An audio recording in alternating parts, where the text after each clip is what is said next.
King of the Hill is one of my favorite shows of all time. Mostly because I live in Texas and I can relate, so I guess that makes me biased. So as you can see, I'm at my local Whataburger to give you this review. Got my apple pie and a large drink. Oh, hold on, big old drink. I love root beer.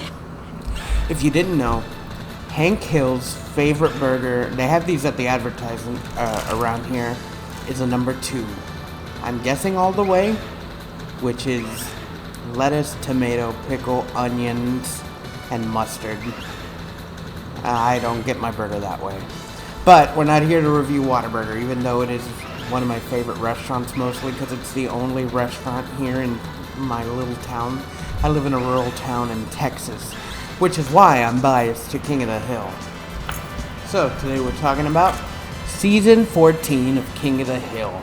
A revival, not a reboot, because it's starting pretty much where the Season 13 ended. Except Hank and Peggy moved to Saudi Arabia. Hank became the assistant manager of the propane division of Aramco. I don't know if that's a real company.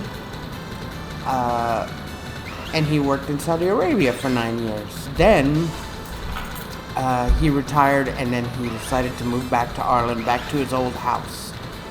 I love how everything still looks the same. You know, they get into it in the show with there being small differences, like Hank saying that there's a lot more like street crossings and stuff to get to his garage in the alley, but pretty much everything is still the same. Boomhauer's aged up. Everyone's pretty much aged up just a little. Boomhauer, you can tell he has the age marks on his face. Hank's wearing a different shirt. Bill, he's gained weight. Actually, he's gained a lot because he went into a depression while the Hills were gone. I like this show because it just feels like a natural continuation, whereas like most shows that do like a revival or like a reboot, it just kind of feels like they're trying to catch that spark again. But King of the Hill doesn't have to work hard to get it, seeing as most of the voice actors have come back to the roles with the unfortunate, passing of Tommy Hardwick and Jonathan Joss and Chuck Mangione. But they don't talk about him in the show. Now there are 10 episodes to this new season, and I don't think they're pretty good, save for a few slower episodes, but I think that's fine, seeing as, they're just starting to get back into it. And I don't think, everyone online is making a big stink about the art style with it being digital instead of like hand-drawn. I honestly don't really mind the new art style. Like, you could tell at times with the rigged animations, but like for the most part, like the show's good enough to where you just don't really notice it that much. So yeah, honestly, I don't have a problem with the art style. I don't want to spoil anything, so I'm just going to be brief and give you some things that I liked.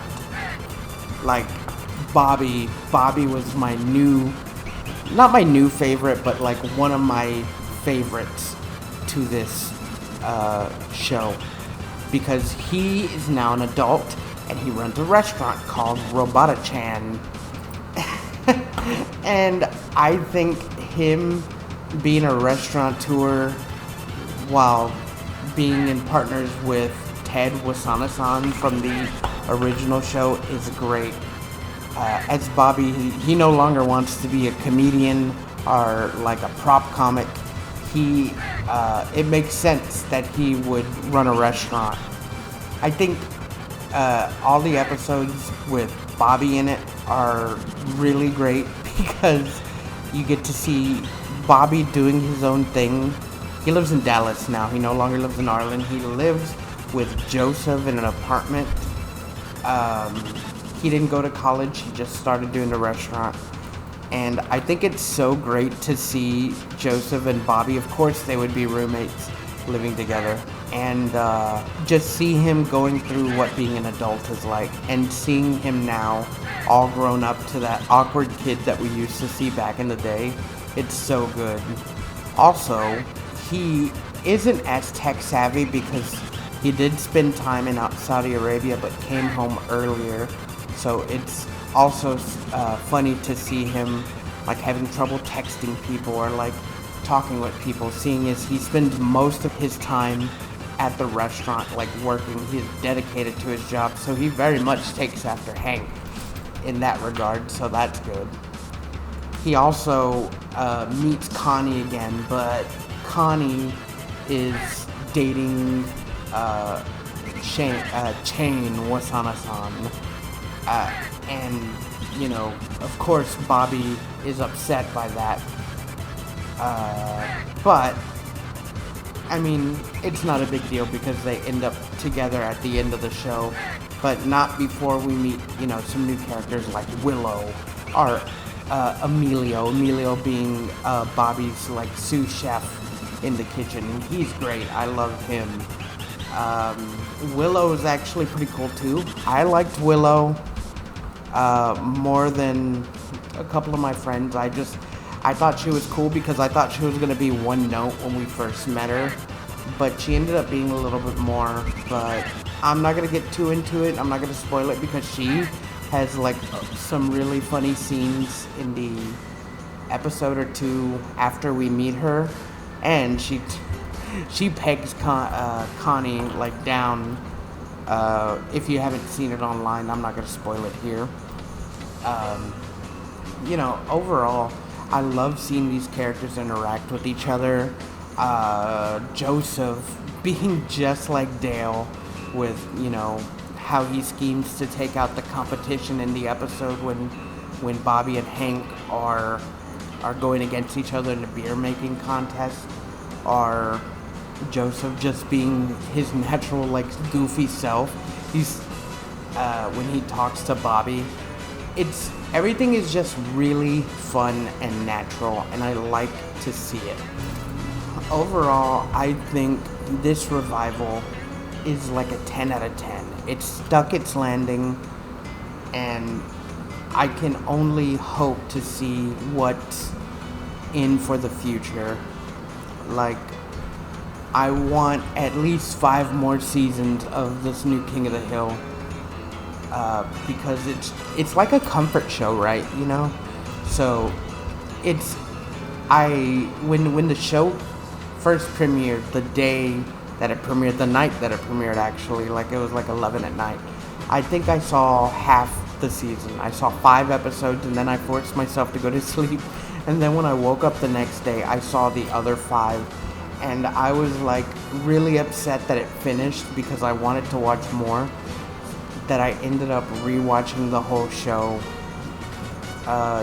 you know, just for funsies before I decided I was going to talk about it today. But overall, I think you couldn't go wrong watching this show. Like I said, I didn't want to spoil anything and give you like in-depth details about the episodes because this is a show that I really want you to watch. Just know that everyone's back. Bill, Dale, Boomhauer, Hank, all back, and their dynamic is the same as ever. So good. Then you have Connie, Bobby, Joseph. And then Shane's also there because he owns half the restaurant because his dad pretty much doesn't want him around him. And he's a college frat boy, of course. Their dynamic is also good. It's like the A plot of the show is always like Hank doing something, and then the B plot's usually Bobby doing something, or Peggy. And I really like that. Like, the writing is not lacking. I read online that they forgot a few things, so like a few things got retconned, like Kahneman's marriage and how long they've been married, but like, it's not a deal breaker. I'm not sitting at the show going, oh God, I hope someone got fired for that blunder. No, it's not a big deal. I was excited to watch it. I think the writing is real good, and overall, I think it's a 10 out of 10. It's a must watch, especially for any King of the Hill fan. It is a great continuation of an already great show, and I think if you live in Texas, you should for sure grab some Whataburger and watch it. Throw that out of the way. If you like what you heard and you like what I said, please give me a like, give me a subscribe. Just starting out on this YouTube channel, and I want to talk about more stuff. I don't really have a theme or a niche. I just like talking about stuff. So, if you like that, give me a like, give me a follow, give me a subscribe, do all the things, and I'll see you later.